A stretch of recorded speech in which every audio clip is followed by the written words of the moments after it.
श्री स्वामी समर्थ सगळ्यांना। आज आमचा पहिला व्लॉग आहे। ह्या बघा, आम्ही आता मळून घ्यायलो चपातीचं। आमचं मम्मी पीठ मळत बघा। हा आमचं मम्मी बोलते बघा। पीठ मळून घ्यायचं।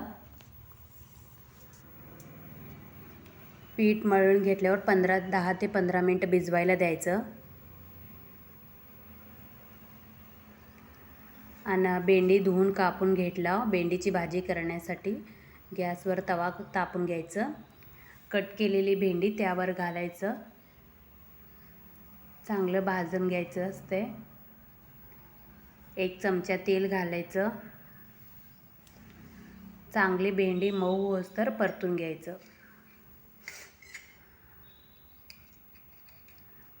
असं खालून वर करत परतून घ्यायचं।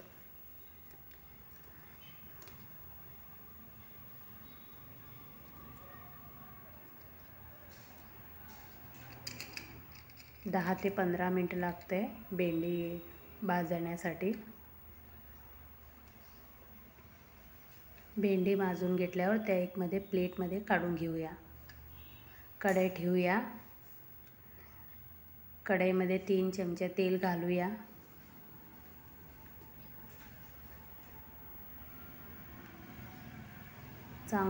तेल चांगलं तापवून द्यायचं। मी या भाजीमध्ये कांदा लसूण न वापरता करणार आहे। एकदम छान होती भाजी खाण्यासाठी। अप्रतिम चव लागते। तेल जरा तापल्यावर त्यात हळद घालायचं। त्यानंतर तिखट घालायचं। तिखट आमचं फार जास्त प्रमाणात तिखट नाही आहे, म्हणून मी जास्त वापरते।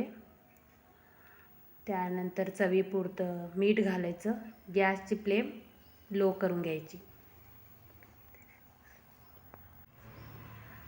मी या प्रकारची भाजी करते। त्यानंतर फ्राय केलेली भेंडी घालायचं। पहिल्यांदा लॉक करत आहे फ्रेंड।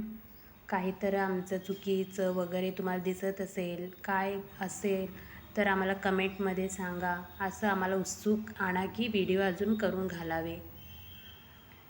भेंडी चांगलं परतून घ्यायचं। 3 ते 4 मिनिट असं परतल्यावर खूप छान होत आहे।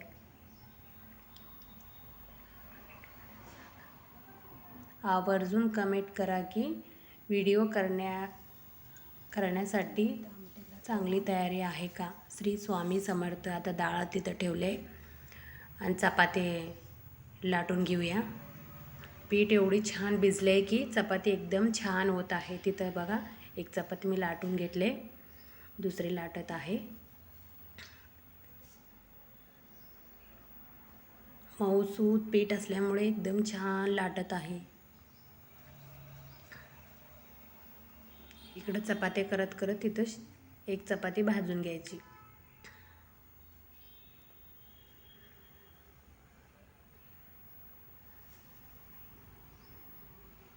आणि बघा माझी चपाती किती छान फुगत आहे बघा। आणि बघा फ्रेंड्स, आमचं बाहेरचं नेचर कसं आहे, परिसर तुम्ही बघितलं ना। आजचं चपाती आणि भेंडीचं भाजी कसं करायचं। उद्याच्या व्लॉगला कमेंट करून सांगा। बाय।